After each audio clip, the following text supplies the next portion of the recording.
Hey, it's Champenstein. I'm here with Devin, and he's from Thoughts and Shots. We're here to synergize today for our for our Synergy Nation network, kind of doing some crossovers, trying to get with each other. That sounds bad, but I'll just keep going. So all during the month of October and myself September as well, I just spend watching horror movies, which is something I do all of the time.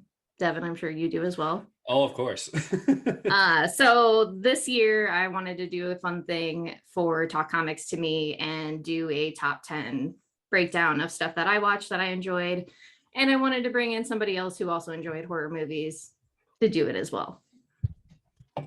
That is definitely me. And I think you're going to notice some very similarities, but also some very stark differences in our top 10 list. I don't know about you, but for myself, I don't know, I probably watched at least like 80 horror movies this like last 2 months. I might be exaggerating, but it feels like I've watched 80. I think for me, it's gotta be at least half of that, but it's also because most times it would be like I'd watch like a movie at the end of the night and then like I'd go off to sleep and watch YouTube and whatever was my sleep to fall on YouTube. So, So it's hard to break it down. I know I watched a lot of really, really bad movies. And then I watched a lot of stuff that I always love watching. But for this list, I tried to put together stuff that I hadn't necessarily seen before, or I'd only seen a couple times before. And or just like stuff that I thought were just like ridiculous and fun. See, that's where my list take a completely different turn because I am a sadist of torture. So I just put most of this month I have been watching just absolute shit piles. But I found enough of them together to put together a list of what I would say is the worst shit pile to at least moderate and out of the shit pile category. I got better near the top of the list, but I'm just warning you, first half of the list, hold on. It's fine. I feel the same about my list. I think I changed one film from what I sent you. And that was just based on the fact that it wasn't necessarily a horror movie. It was just like a fun adventure like film where they smushed children with rocks, but Oh, I think I know what you're talking about. yeah, it happens in The Seventh Curse. It's a weird film. And just like it's okay. It's great. It's great. That reminds me of Danger Children at Play, where they literally have that entire scene at the end of the fucking movie where it's just all the parents going through and killing these quote demonic children. And it's all fucked up because it's literally just these adults just going through and just murking kids and just I'm just like, yeah, okay, I guess it makes sense. You killed the priest. I don't know. A common theme with Talk Comics to me is there's a book I'm reading currently called Something is Killing the Children. And they like very viciously murder kids in this book, like no holds bar, like just straight up murdering kids. And I don't know. That's so like now it's a through line here. Yeah, no, that's I mean, like hell, that I was watching a kill count the other day because I was bored, and that's what I apparently decided to do in my free time is watch people die in funny ways. And I found the one of this, I think it was either Korean or it was Korean. This movie called Tag. And how the fucking movie works is this girl has this like paranormal supernatural force that's following her around, and it just keeps killing fucking people. And when I kid you, it's nothing more but like leaves and wind. But that force like can chop a fucking bus in half and like decapitate like 67 people in one swoop. Like it's like if you half-sized the beginning scene of Ghost Ship with the fucking and I was just like, oh, hooray, instant decapitation. At least Ghost Ship dragged it out. Literally, with the man crawling across the floor trying to get to his other half and not his partner. The things that are more important here. Yes. Okay, so I hate going first, so I'm going to make you go first. Definitely take that one. So So yeah, from last to first. Yeah, I'll start with last because, oh Okay. boy, I need to make as many people aware of this movie as I fucking can. So, if you have the horror app Shudder, not sponsored, but please sponsor both of us. But I found one that is called Pledge Night. It kind of talked a lot about college hazing rituals, and I think it went deeper than most people may know are actual potential college hazing rituals. And the story of this one is during, I believe in the 1980s, or yeah, I believe the movie set in the 1980s, fraternities going through their normal pledge week, which is, Hell Week, where, if you've been a part of fraternities or sororities, there's always some form of hazing ritual that goes on before you go in. In cases now, obviously, this is now null and void, but back in the 80s, very prevalent and definitely got very dangerous very quick.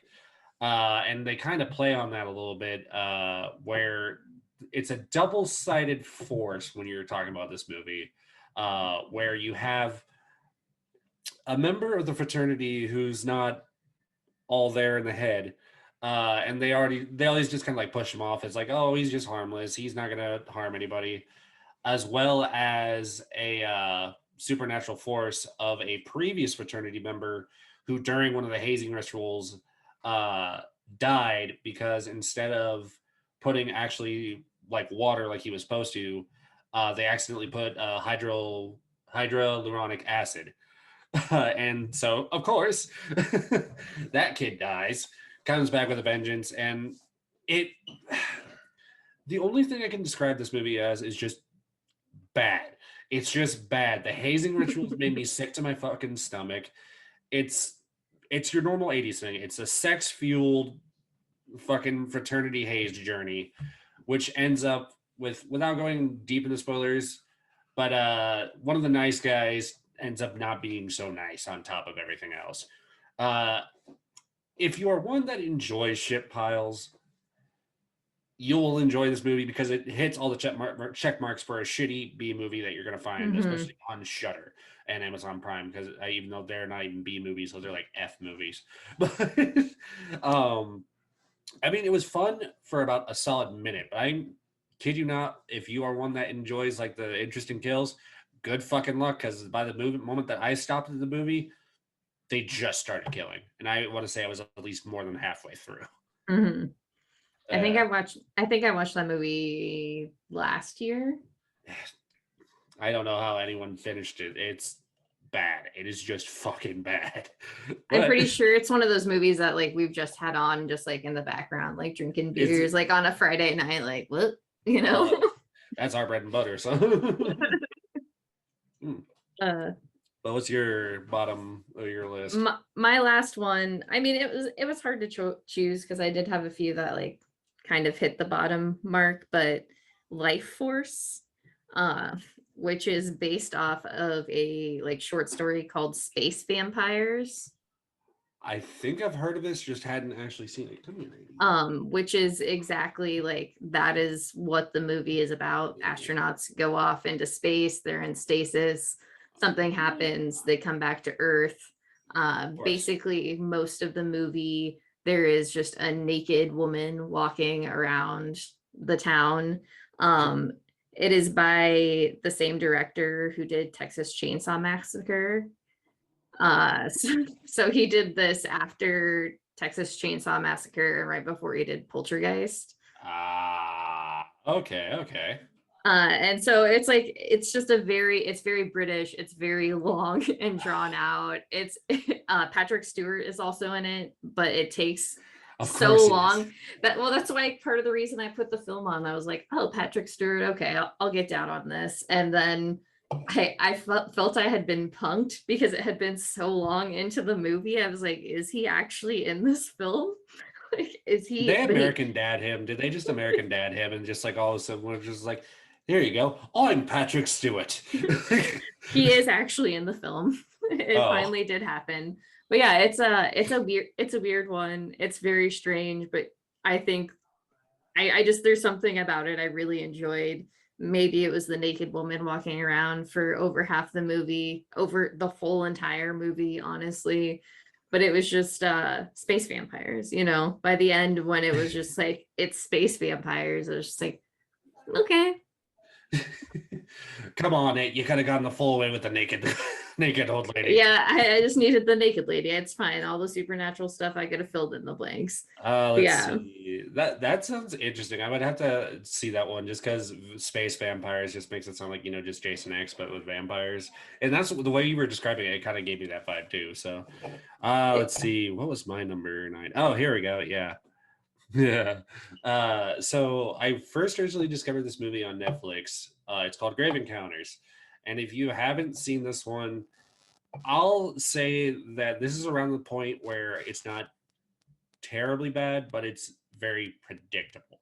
Uh, but it's still a fun watch because they basically just sit there and just rip apart Ghost Adventures for about 90 minutes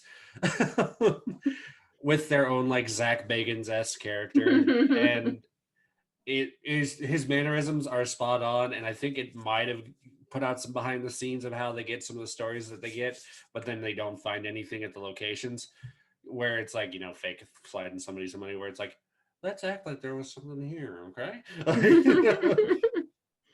The scares have some moments, but I will give you the warning: if you're looking for a movie that is easily repeatable and like will give you the same effect over multiple watches, Grave Encounters is not it. Once you see it the first time, it may still get you, but it's not going to have the same effect. Because I remember when I watched it, I was by myself watching in the dark, and like I jumped at every like big scare. But I mean, that's kind of normal for me anyway. I'm but I can handle up to a certain point. But I mean, it's a fun watch. It's a creative idea where I think it's been hit on quite a bit recently, but I think they did it more as a jab instead of just a poke like everyone else does. Mm-hmm. They just literally saw Zach Bagans took the fucking pitchfork and just where it's like, this is you, stop it. Yeah. uh but it was a fun watch though, and the scares, and it's creative, and not to mention there's some twists that you didn't see coming, and not to mention it's like they're creative kills without having to go like super violent. It's just very like all of a sudden alive and then whew, done. Yeah. But it's, again, this is also on Shudder if you have that and you want to watch it. I like I said, this is around the time where I start recommending them, but they come with warnings. I mean, it's fair. All horror movies are fair to be warned about. Like, I think that's the one genre. It's like the one genre I think where like, especially horror fans will just continually watch bad movies regardless. Like, it's just never ending. Well, because there's always a parody of something, or there's always like someone trying to create something like this. Like, oh god, what was another one? It didn't make the list because I didn't think it had much of an effect. But it was this movie called Drive Through, which I don't know if you've seen that one. I don't think I have. It's about a teenager who, when he was working at his dad's restaurant, one night a bunch of kids burned him alive in the restaurant he was working in his clown costume, because he was one of the mascots, because he was always that weird kid that nobody understood. Mm-hmm. Trope. And then he comes back as a vengeful killer clown. Shocker. And it's got some of the worst one-liners. The soundtrack's actually somewhat hilarious because they'll go from just straight normal talking, and then when the clown comes in, they have like this like psychotic heavy metal just playing out of nowhere, and it's very like jarring, and it commands you in each like death that you find in that movie. Again, I recommend it, but again, know that it's a B movie. That's all the warning I can give you without giving major spoilers away. Yeah. God, it feels like it sounds familiar, but then at the same time, it's like, have I just seen something that like have I seen something that's just similar to that? I don't know. Let's see. You're number 9 up to par with Grave Encounters. I mean, I don't probably. I chose April Fool's Day. Yes, it is. This is on Amazon Prime. I chose, and this will be a common theme you'll find about me watching movies. Biff from Back to the Future is in I it, which knew it. I knew it. which is why I was like, oh, I'm gonna watch this movie. See, that's the funny thing is because we watched it on the show too, and I think that was the same thing that we were all acknowledging too. Is like, it's Biff. Yeah, that was literally it. Like I looked at who the cast was and I saw his face and I was like, hell yeah, let's do this. Like I don't even. Well, and didn't you even?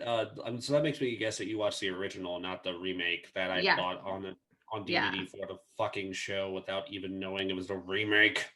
I was yeah. so pissed about that. I watched the original. We got some college kids go to the mansion of Muffy St. John, which was another part of my favorite things about that film was Muffy. Muffy has a twin sister named Buffy. Yep. Yep. Now it's coming back to me. Yep.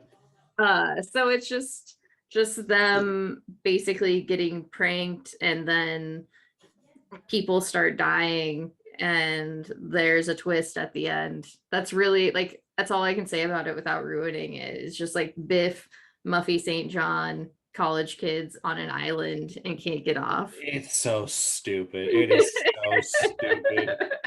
I can't remember what drink we made for that one, but it was like called the April Fool's Day, and I remember it had nasty ingredients, and so I'm always gonna have like a bad association with that movie with that terrible drink I had to make, which It's is like hilarious because like then when we say it's like, oh, we don't like bad movies, and then we're watching this fucking movie. yeah.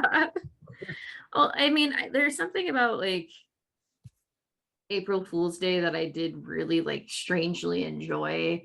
I think It's I was actually well done. It's well I like done. I liked all the kills like quite a bit, like the way like the slasherness of it. It like had a very fun it was funny in parts. I didn't like the twist. Like the whole point of the It was movie, stupid. I did not like. I was just like, well, I think it would have been better if it had been just exactly as they say it is, but I don't know. I would still suggest it just as a like stupid film for people to watch. I'll put it in the terms of people that like would listen to some our show like that. Riff material easy. It's so easy to make fun of, and that's why we did it as an episode in our show. Shameless plug, go listen to it. Also, I'm sorry, I have to go back to Pledge Night real fast Oh because God, yes, please. I was trying to remember like which one of the movies you had watched that I had seen. And when I was looking up this one, I forgot the entire soundtrack is by Anthrax. That is. I thought it sounded familiar. I can't. And one of the dudes from Anthrax plays like the young like frat kid who dies. Right. Oh my God, you're right. Oh my God. Holy shit, I didn't even care about that because I was just so angry at the movie. Yeah, I mean, I would have never known that. The internet, bless the internet and Wikipedia sometimes because I was just like, huh, okay. Well, and see right now you're kind of leading in perfectly for the next one around here, which is also a fun fact, also an episode, and right now it's our most listened to episode on SoundCloud, Halloween 3: Season of the Witch. Um, so this is another one where I recommend it as a separate, not watched with grouping of Halloween. Do not watch it alongside any Halloween because there's no Michael Myers involvement. I think I maybe see a mask of him maybe just in this background of the fucking movie. So yes, the theme song is gonna get stuck in your head, but in overall, it's a fun watch just because it's one of those movies where I'm telling you once again, do not watch it in order with any Halloween thing. Michael Myers is not involved. It does not have to do anything with the kills, and not to mention, this is actually a good like I would almost call like a good starter horror movie just because like there's kills, but they're not really as visceral as they could be. And not to mention like it's I'd say almost rather tame. Uh, with all the with the one exception being the one child that gets killed in that fucking mask. Won't tell you when, but you'll have to see it. And then let me tell you, that's probably the one fucked up part of this movie. Everything else is just like we talked about in the fucking show. Literally half the movie is just like if they threw Mr. Anderson for the Matrix in a horror movie and just said, "Here you go." Like we literally every time a robot that you could tell was a robot popped around the corner, it was just like Mr. Anderson. But this is what Uh, we did an episode, and it was a fun time. And again, it's one where I'll recommend it again, but it's still in that line where I'll give it watch it in a different state. Like either this, it's a fun movie to watch while either drinking, medicating, whatever you do. It's a fun one to watch, and not to mention if you do like what we did and get massively destroyed while watching it, you'll be humming the Silver Shamrock theme song pretty much for the rest of the movie and get hyped every time it comes on. So, but I'd still say watch it. It's not as much of a shit pile as just as a just complete divergent from the Halloween story that I'm glad they left it there and didn't go back. Yeah, yeah, I can agree with that. I Needed was more like, actually, I mean, and that was one I actually watched in like a Halloween watch a few years ago. And I was like fully aware of like what I was getting into when I watched it, but I had never seen it before still. I don't know. It is an enjoyable thing. And it was one of those things, hey, you can enjoy bad things. and that's exactly it. Like, it's one of those things where you can just sit there and be like, "This is bad," but I'm going to take myself out of the realm of like, "Oh, this is bad," as more like that's the one where you sit there like, "Now it's a comedy," like, and watch it as that, and then it hits completely different. Yeah, yeah. That's why I I don't turned know. every rom com into a slasher. uh What's your number seven now? 8. Oh wait, is it 8 or 7? I thought It's I just 8. did 7. You did 7. It's definitely 8. Okay, so my number 8 is a little David Cronenberg movie called Rabid. Oh, this one I think I might have had on my list, and I just haven't watched it yet. It's on HBO Max. Of Oh, it's course, that one. Okay. it's got a really cool poster. It's like Googling. or like she's orange and like other people are different colors. Anyway, it's really cool looking cover. Basically, this woman and her Oh, that one. Okay, yeah, no, I got you. a woman and her fiance get in a car accident. She gets a little more fucked up than he does and needs plastic surgery. Some weird things happen in this plastic surgery, and she ends up with a like giant slit in her armpit, and something comes out and starts killing people. And it is very David Cronenberg. That's like all I That's have what to I've say. heard. Because That's what I've heard yeah, about that one. I mean, he's hilarious. Like, especially for those with like the kind of effed up sense of humor, the fucked up sense of humor. Like, David Cronenberg is your guy. yeah, I think there's like I do enjoy David Cronenberg. I have there's a comic book writer that I really like who channels him quite a bit in like their works as well. But I think what I liked about this was just like it was kind of an interesting take on like not really, but kind of an interesting take on like a zombie thing. Just like at least a different take on a zombie thing, because that's how it worked. I mean, that's the thing is because at this point it's a very cliche genre, and you have to do something different if you're going to do it. Like the little, I think it was called Little Monsters or something, that zombie movie on Hulu with where they go to like a safari park, and then like all of a sudden zombies start invading, and the teacher has to protect all the kids and all that. I can't Hmm. remember. I can't remember the actress's name that's in that, but it'll come to me later, probably during my show, and they'll just be like, "Oh, I got it." Let's see. Oh, that's my. I guess if you're good on your Yeah, number yeah, yeah, 8. yeah, yeah. Go on, go on. Number 7 is I a lot of them were ones we did for the show, and I have no shame in that just because they were still some of my favorite watches because obviously I love being around my friends watching these things. Attack of the Killer Tomatoes spawned some horrible sequels, a horrendous animated cartoon. Hey, when I was a child, I did not know that, and that's fine. Love that Yeah, shit. it was great, but like I didn't know anything about the movie either, and I think I kind of like caught around the tail end of it. I think I still have a playlist of it on my YouTube, which I might watch later. But Attack of the Killer Tomatoes is right around that time where I can take myself out of it, and I just consider it a fun movie because of just the absolute absurdness of it. If you like movies kind of like Airplane, where they're making fun of different types of movies, Attack of the Killer Tomatoes is very much kind of a jab at your monster movies, or like the whole thing where it's like Attack of the Killer, insert animal here, or Piranha, and any of those other ones that you can think of. But then they just were like, how can I make this as silly as possible? And then they just go, tomatoes.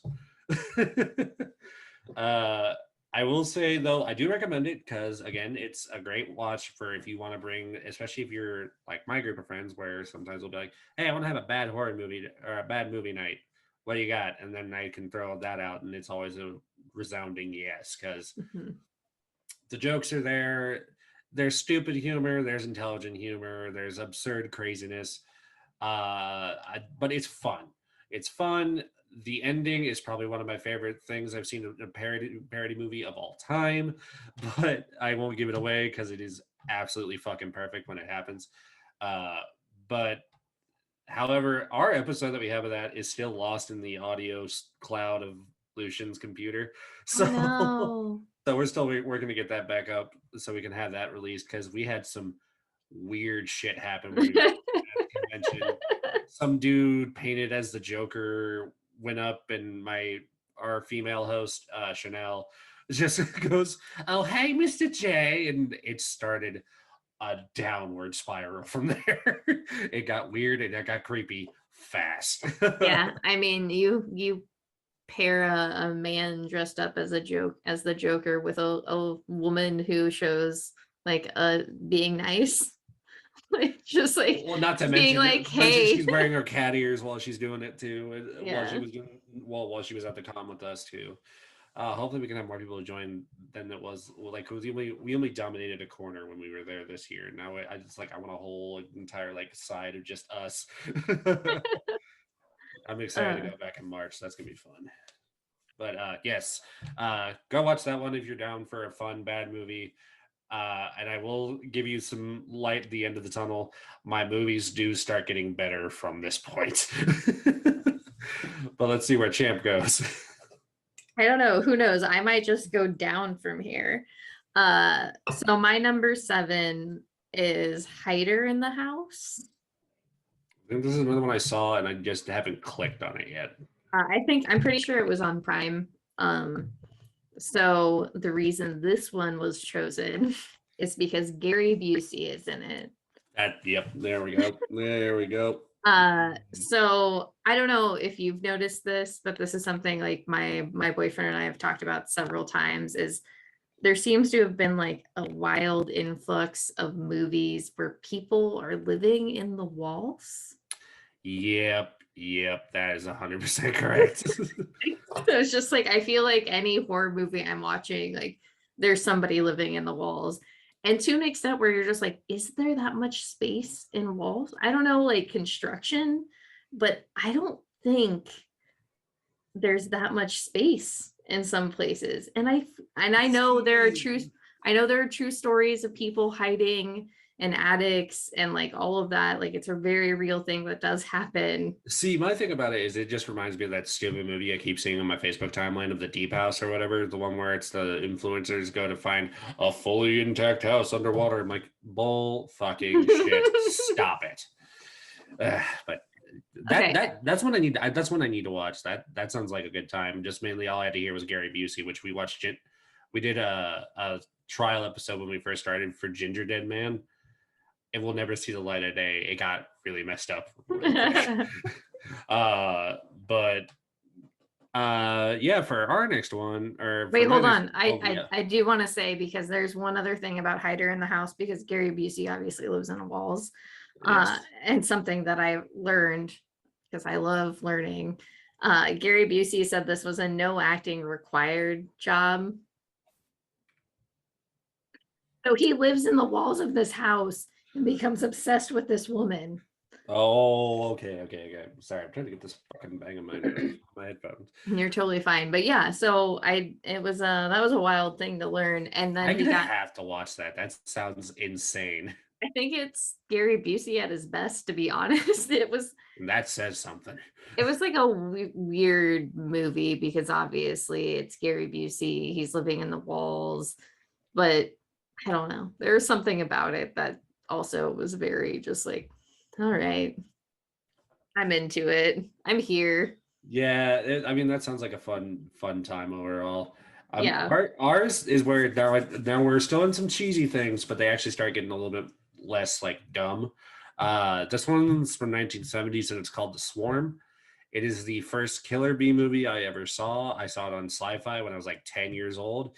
Frightened me of bees forever because I'll give this one mild spoiler away. There is an entire scene that actually shouldn't make me laugh, but it does make me laugh. At one point during the bees invasion, they try and tell everyone to get inside fast before the bees get there. They call the school up. It's like an elementary school, and they're just like, "Get all the kids inside now!" It's like, why? There's a swarm of killer bees coming this way. It's like, are you sure? And then I'm like, yeah. Why would you lie about this? Like, and then all of a sudden, she puts the announcement out, and of course, it's too late. The bees are already there, and they're like swarming on the megaphone that's announcing and whatever. And so what you see is it goes from the megaphone with the announcement going over to kids just falling down dead.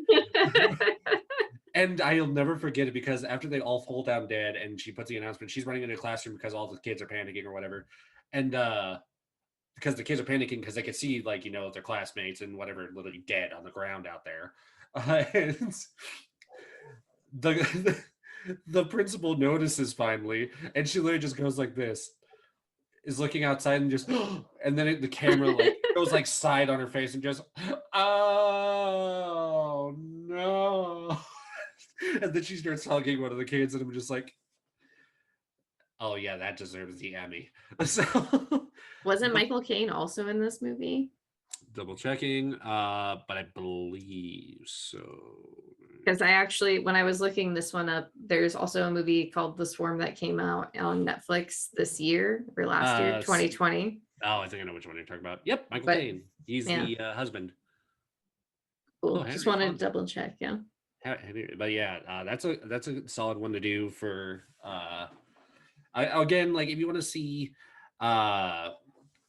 where like movies started, especially in the realm of like animal movies, it's a very good like starter without going into the cheese fest of like like the 50-foot tarantula from like the 1950s and such. Mm-hmm. And not to mention like it seems more realistic. It seems like something that like could actually happen, but obviously is still far fetched enough to where it was still able to be taken out of that situation. Yeah. But yeah, Swarm. If you want to have a classic movie night with kid death. Seems to be your theme this evening. Well, I mean, the king of kid death in movies is still Eli Roth's Clown, the one where they actually went like full on of like showing them dying and getting like killed in the fucked up ways. Which I'm like, it's Eli Roth, so I expected nothing less. Plus, I think they got away with it because of Canada. But All right. I got nothing. So my next one is Just Before Dawn. This is one that is on Shudder, and it is just a good old slasher. Some hikers are going to a property that they're college students, of course. Going to a property that one of them has inherited, basically just like getting drunk in the woods, and they come across people that live in the woods, deep into the woods. Yep, I think I remember now. And I am actually just gonna straight up spoil this because this is the reason this is the reason the movie's on my list. Mm-hmm. Is because at the very end, our final girl fighting to survive punches this man straight down the throat. Oh wait, I have seen this. Yep. I was like, if you haven't seen it, I implore you to at least like look up Just Before Dawn, like throat punch, because that like 30 seconds is amazing because she like chokes the guy out and has her like down to here in his throat. Just ludicrous. Absolutely. The whole movie, I was just sitting there like, okay, I've seen this, and then that happens, and I was just like, what the fuck? No, yeah, I think I know exactly what you're talking about. As soon as you said the throat thing, I was like, yep, now it's coming back.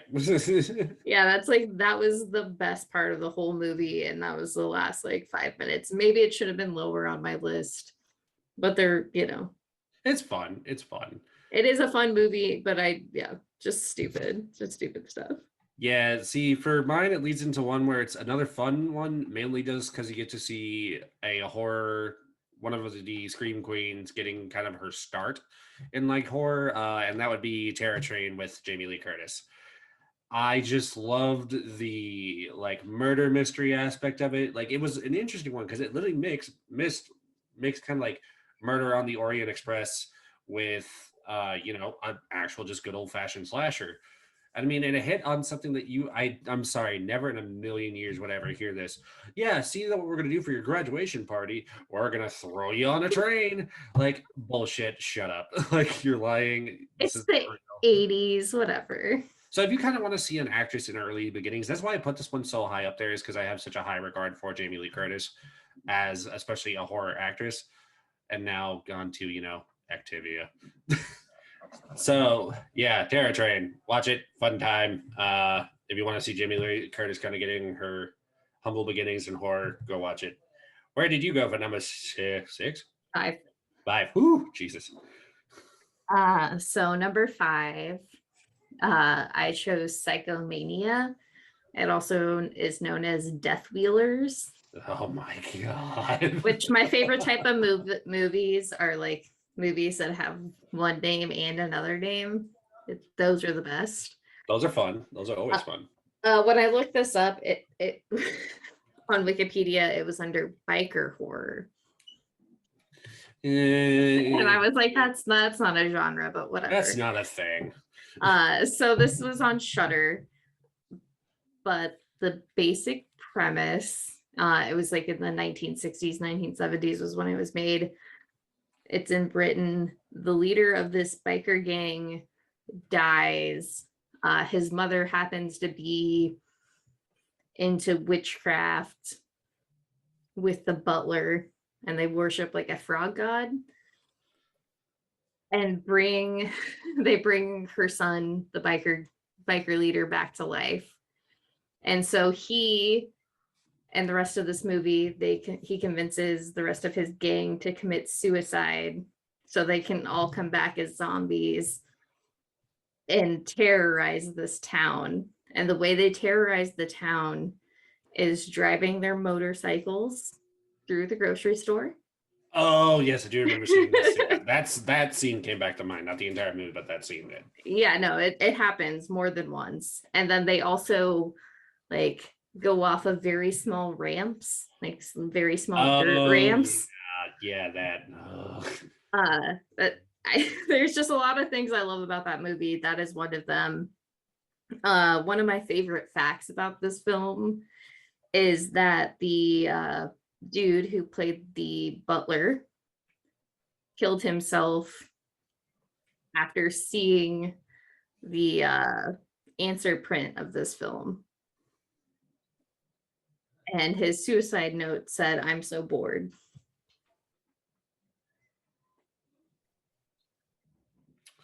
And that is the Lady, come here. That is the craziest thing about Psychomania. Like the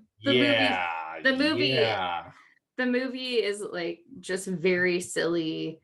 I had a really good time watching it. There's just like a lot of things that make you just like chuckle, but like the movie's a lot of fun to watch. But yeah, that was one of the facts I found out like right after, like, I don't know if you do this when you're watching horror films, but like I do. My boyfriend and I like just like, like let's look up this person, see what else they're in. Mm-hmm. And then you kind of go down this spiral. And this was one of the things that like we had found out when we first watched it. And then when I was going back and finding like, recapping myself on the things, this had like pulled up and I was like, oh fucking yeah, I completely forgot that this dude just like killed himself after watching this movie. He was in. He was like, fuck it, dude. I'm old. See, I'm done. I swear to God, I thought I remember in Halloween 3. I think I found out. I think Doc from Fraggle Rock might be in that movie for some god unknown reason. And because I was like, he's been in like random things. I think he was in Boondock Saints too. Uh, but no, that's a fun one. Like I said, I like the ones where like they take like obscure ideas and just take them as far as fucking possible. Those are the fun ones. Which actually that's a pretty solid lead into my next one, which is I had to put it on here. It had to be up near the top. Carrie, Sissy Spacek Carrie. It has to be Sissy Spacek Carrie for me.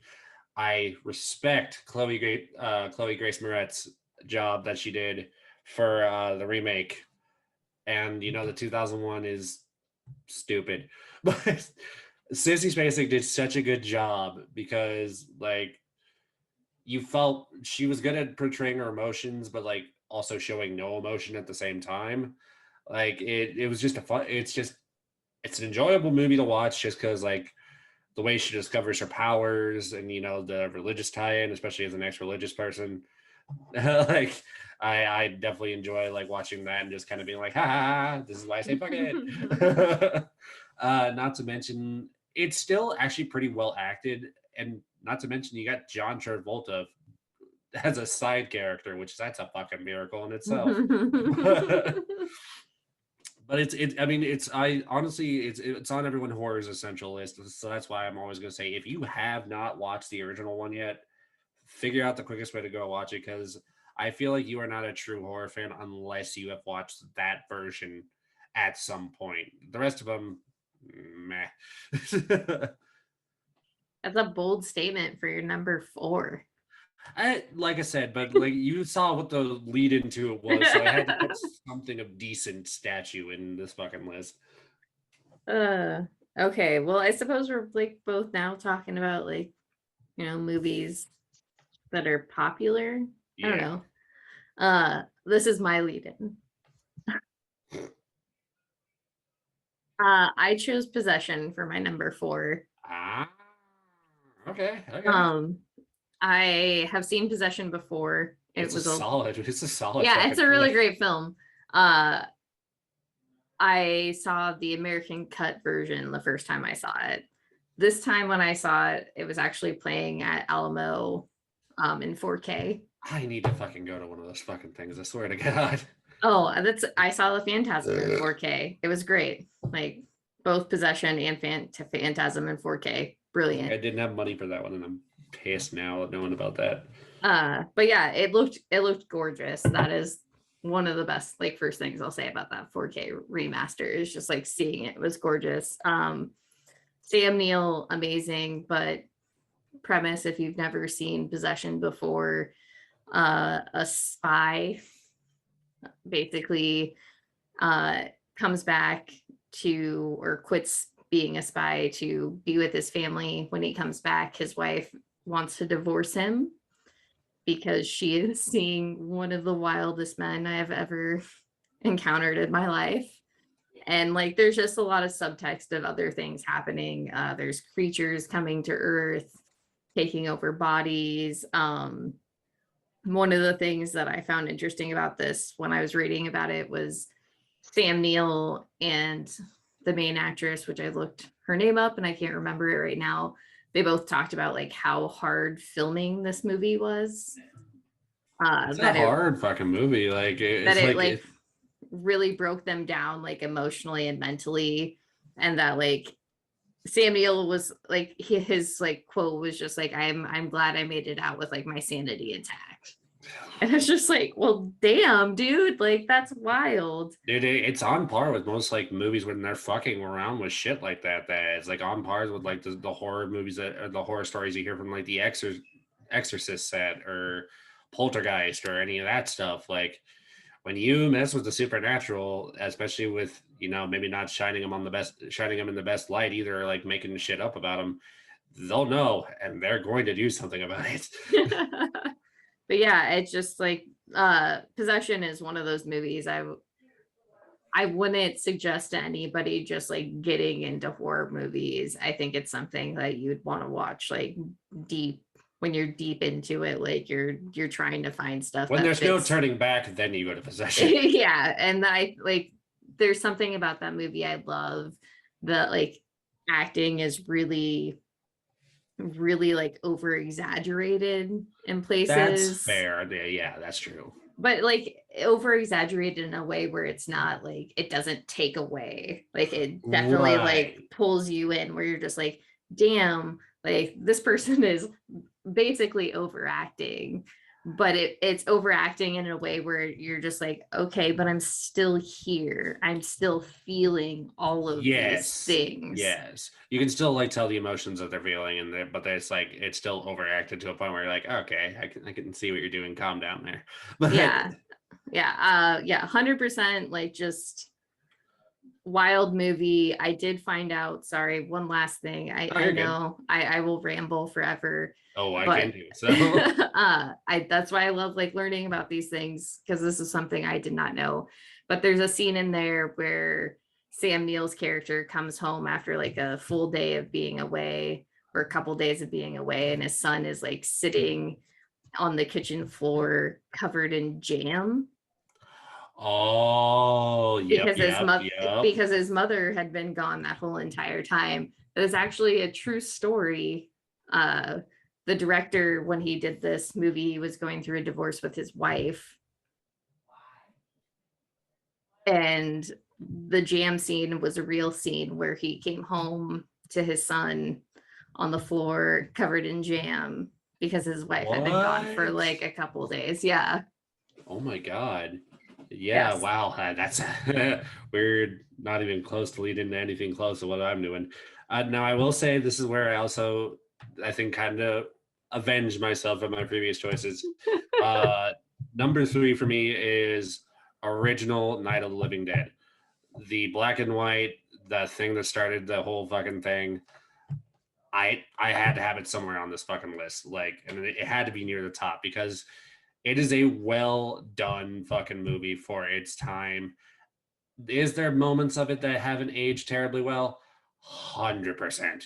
But is there parts of it that are still enjoyable to watch? And is it not interesting to go back and see where film has gone in the terms of like special effects and all these different things? Because like George A. Romero shot that on a pretty bare bones budget Mm-hmm. and did some still pretty cool things. But it's one that, again, it's another horror essential. If you want to, again, get another good insight into where horror has gone and started from to where it is today, definitely recommend watching that. And it doesn't even need to be around Halloween. Half of these movies you literally could watch whenever, and it would Mm-hmm. still give you some form of good feeling. But now since I see I got a little bit of timer on me, I'll go ahead and let you continue into your number three. My number three is Night of the Demons. Need to This, watch this, and I'm annoyed that I haven't. this is the first year I've ever, like, I'm pretty sure I may have watched it, but this was the first year I actually like sat down and like watched it, and I absolutely fucking love this movie. I'm pretty sure it's on Shudder, but college kids have a party in a funeral parlor, have some seances, Oh. and there's full frontal nudity in this movie. I will say that right now. I'm a little bit of a prude. I'm not, and I am. Yeah, Shutter Because don't give a shit. sometimes when I watch this movie, I was like, oh shit, I was not prepared for this woman's vagina. Like, just not at all. It happened though. Can't go back. But yeah, this movie is super campy. It's a lot of fun. One of my favorite parts is at the very beginning. This brother is like being a creep on his sister for whatever reason, but she's like getting changed. And he says, bodacious boobies, sis. And I absolutely lost my shit. And maybe that's why I love the movie so much, because I had also made a comment about her boobs, because why wouldn't I? The bodacious tatas, bro. Yeah, but it's just like, did you just seriously comment and compliment your sister's boobs? I don't have any siblings, but I That don't think seems that's like what you such an do. 80s trope. That seems like such an 80s trope where it's just like borderline where it's like, are they? Are they? Like But yeah, it was it's a really fun movie. I 100% recommend it. I think you'd probably love it.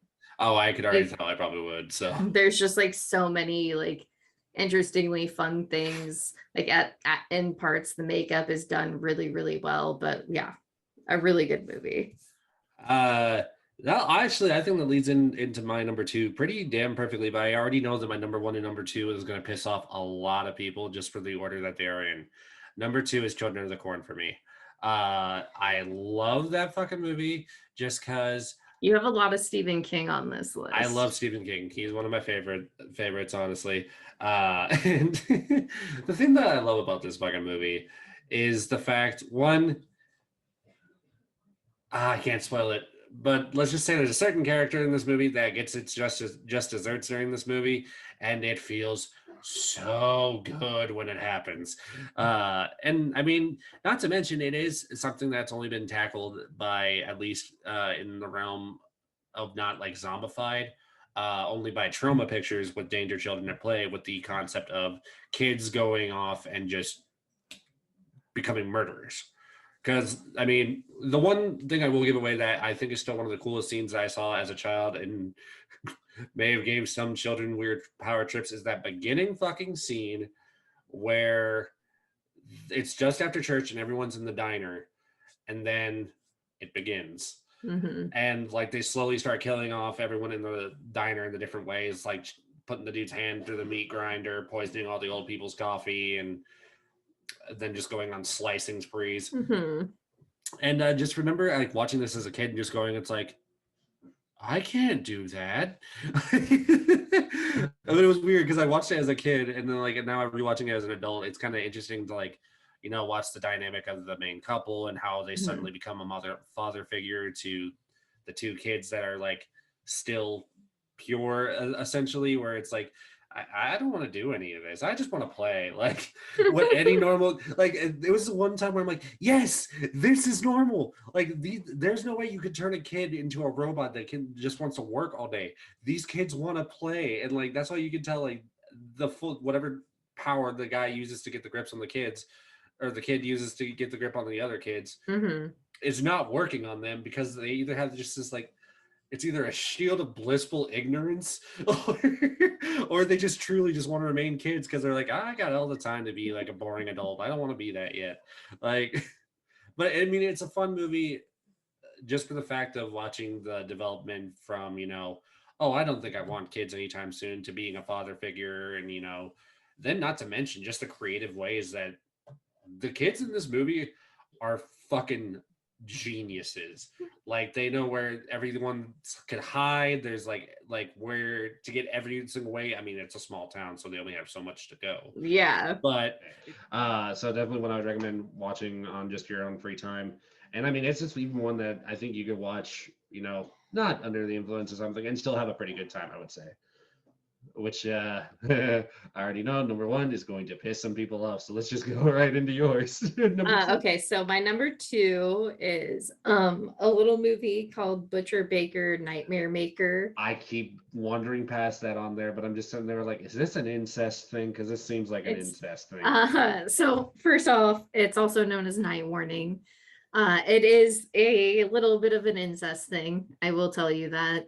Uh, my boss from work at Legend, he recommended this movie to me because it's wild and it is absolutely wild. I loved it. There's I a watched lot the of trailer and that was enough to be like, I'm going to watch it, but I can tell this is going to be one I have to watch on my own because I it, will not torture my girlfriend with only so many terrible movies. it's so good though. I don't there's something about it I liked. Premise just a young boy is living with his aunt after his parents die, and she ends up killing people. And then it just goes from there. Oh, A young Bill Paxton is in it. There is a whole layer of a gay coach in the movie where yep. the aunt kills the coach's boyfriend and tries to say that the boyfriend raped her, but the coach is like, no, he's gay. And the bigot policeman tries to pin the murder on her nephew because he's like, you're having a gay affair with the coach. It's a whole thing. The movie is wild. Just like, I don't know how it doesn't have more like following to it. I don't Yeah, know. it's one that's on my list to watch. I just haven't done it yet, just because it's like I said, it has to be a solo movie. And most times, if I'm watching a solo movie, I'm trying to head to bed. So like, it's one where it's like I wanted to, but I'm like, what's it gonna do to my head if I do that? But This is absolutely one to watch. I had somebody else, like every person I have suggested this to is absolutely like, yes, yes, you, thank you. I don't think you could have planned this any better because it actually lead into my number one almost perfectly. It's Sleepaway Camp. And I'm going to die on a hill on this one. Sleepaway Camp is such a fun, quintessential like 80s movie. And I say it's quintessential for one thing. It fits every trope of 80s horror, but still goes that extra mile that no one else was ready to go. Just because, I mean, the deaths are creative. It happens to some of the worst people in the goddamn movie. And it's a very good example of, like, hey, guess what? Sometimes nice guy don't finish last. Like, sometimes nice guy comes back with revenge and some good weapons. But I mean, not to mention Felissa Rose just plays her role so well, but it could not have been let in any better than the Butcher Baker one because it almost exactly follows the same trope of that movie where in the beginning Angela and her brother are playing out on the lake when kids from the camp weren't paying attention when they were driving and end up killing her dad. So because of that, and they went to their next living relative, which was their aunt, and this aunt is absolutely off her fucking rocker. She'll sit there and she's the weirdest character of this movie, which is the strange thing because when I tell you the fun fact, it'll make a lot more sense of how she's the strangest. Um, she just came off very robotic and like was so desperate to be like a mother figure and didn't want to be seen as anything else but a perfect mother figure because she would just sit there and be like, I just signed your permission slips all by myself. Aren't you proud of me? Like, who talks like this? And then like anytime like she sat there and like had like a negative thought come through and where she's like, that wouldn't be good at all. No, no, it wouldn't. I'm like, okay, like what does this have to do with anything? And then not to mention the twist, which I will not give away, but I will give this fun fact of how this scene was made. So obviously, the age of the actress of our main character, she was only a minor at the time. And I won't go into too much of details, but let's just say there's some nudity involved in this one. But her mom was not okay with it, and she didn't want to do it. So there was a guy on the set of the movie that had been drinking most of the day. So they built a prosthetic mask of Angela, put it over him, and had him stand naked for the end scene. Uh, and like I said, if you have not seen it, it's a weird twist, but it caps off the movie perfectly. So if you but if you haven't figured by my list yet, I'm a very much a campy person. So do not take my list as like, oh, this is the best. It's like for me, it's the best just because Felissa Rose does such a good job. I love that karma comes back and bites every fucked up person in that movie in the ass. And let me tell you, the variety of how terrible these people are will blow your mind because it hits a spectrum. Uh, which leads into last but not least. Okay, excuse me, my goodness. Um, so this movie is basically the most different of all of my movies I'm so excited. because I think I definitely went for a theme this year and watched a lot of like early 70s to like 80s horror things. That's where they're fun to watch. Like Yeah. Piranha, Yeah. fun one. Um, but the best movie absolutely that I watched this year, or this horror movie season, was Caveat, which was an Irish horror film that's on Shutter. It's a Shutter original. I think it released in Uh, 2020. It's the one with the like bunny on the front cover. oh, okay. Now I got it. So a man who suffers from amnesia is convinced to stay in this house with a woman who is mentally unstable. He's going to be paid X amount of money to stay in this house for like X amount of time. And in this house, he's like in this vest where he can like is only like he can only go to certain parts of the house. And there's a lot more going on in this movie. It's hard to explain because there's so much going on, but the last like Oh yeah, it 30 is. the last like 30 minutes made my skin crawl. I There's remember a hearing that too about that movie, but there's a lot of things I've heard, like it's a little like for me, I really enjoyed it, but I've been told that it's a little bit like slow moving, which I can see.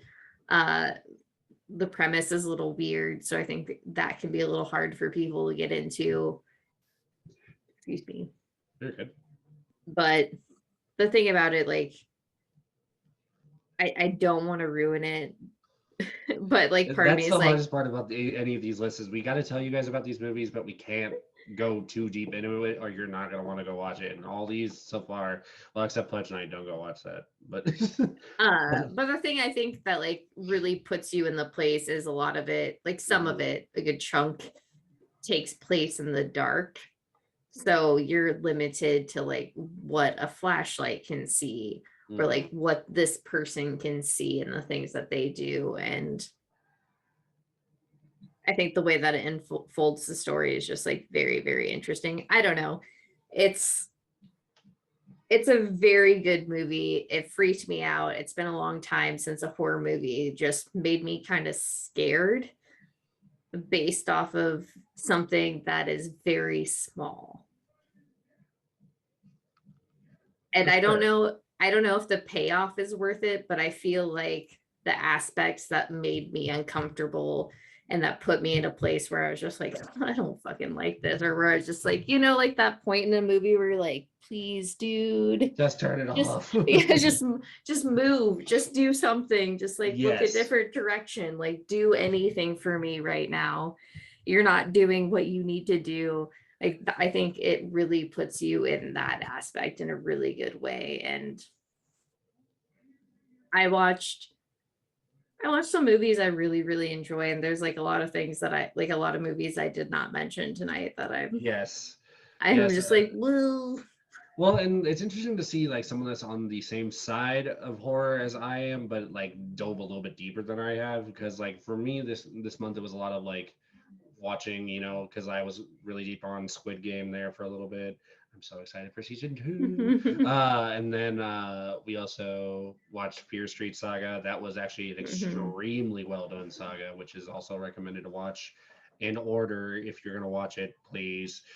um, and then not to mention, I mean, like there's qualities of each of these movies, even the bad ones that I mentioned earlier. There's still qualities of them that make them enjoyable to watch, and not to mention, it's like it's now you can bring some of the information that we've given you guys, especially some of Champ's fun facts, as well as just the different levels where it's like now you have a wide caveat of movies to when someone's like, oh hey, I'm looking for a good horror movie recommendation, throw some of these out there because you will get some solid reactions.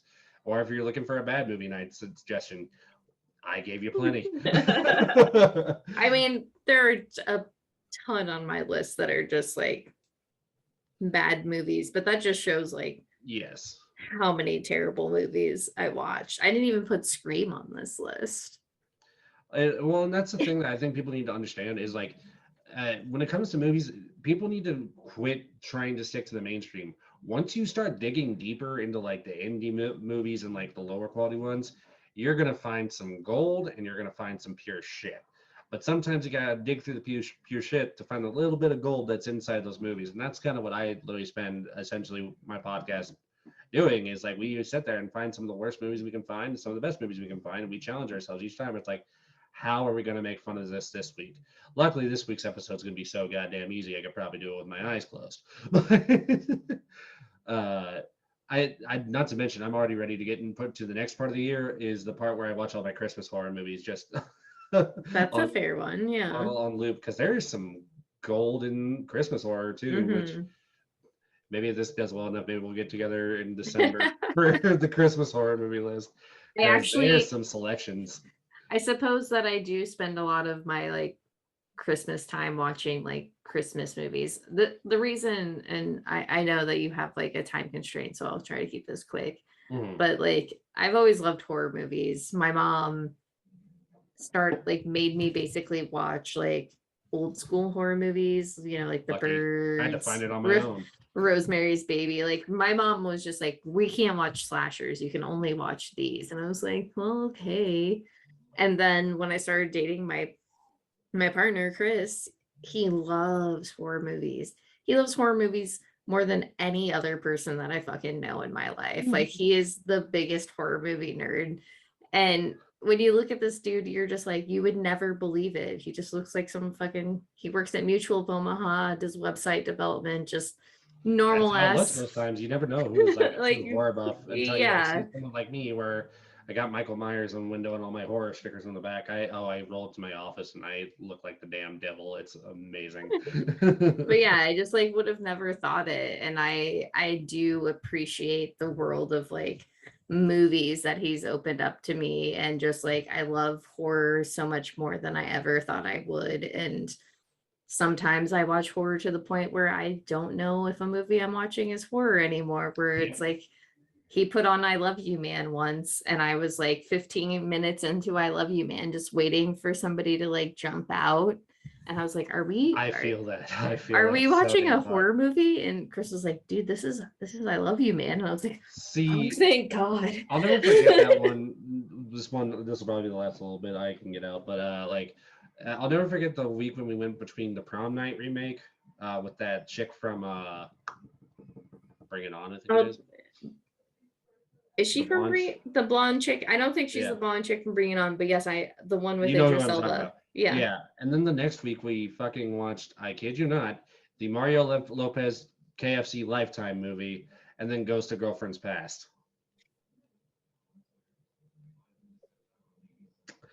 That was a weird 2 weeks. Oh boy. Well, this is Uh, fun though. It's yeah. interesting to see how other people's realm of horror kind of goes in deep, and especially someone that didn't look at my choices and just go, why? Except for one. Except for one. I might have just been being nice. That could be true. I mean, that's what most people do. I showed my girlfriend Shelby Killjoy, and she just goes, "That was actual torture." Oh, I am watching Degrassi right now, so there's nothing more horrible than that. The Next Generation or original? Next Generation right now. Oh, the one where Drake turns into Drake. Yeah, no, it's we found a Degrassi channel on our like, smart TV. And then Chris found out that it's available on Amazon Prime. So that's what we've been doing. If And you want now one after we flashback, get find Junior High. Find Junior High if you want an actual fucking flashback to health class. and now we're about to watch the what I hear is terrible Cowboy Bebop live action. Yep, you're gonna have to good luck on that one. I ain't gonna touch that with a fucking 50-foot pole. I'll send you a message. I'll let you know. Any review I've seen is Are you gonna get a not message that's good. just gonna be like, my beer is gone? I don't know if you saw the footage because Ed is actually in it. They didn't show any footage of Ed during like the trailers or anything about like that, and people are mad. Ed's in it. Oh boy. Still gonna stay far away from it. But thank you everybody if you did watch or listen or whatever. I suppose we should say goodbye. Yes, I gotta go race off to prepare for Thanksgiving. Wish me fucking luck. I am not ready. Good luck. I do appreciate you doing this with me. It was a lot of fun. It was. Well, definitely. I'm telling you, we need to do the Christmas horror one. What, like New Year or after the New Year? Just set up a list. I'll watch the movies and then we'll come back and do this. Oh, we'll this just will watch be a fun because I got some shit pals for you. Okay, so have a good night. Good luck. And Yes, thank you. I guess everybody will see you on the flippity flip. Bye. Sorry, my hair looks terrible.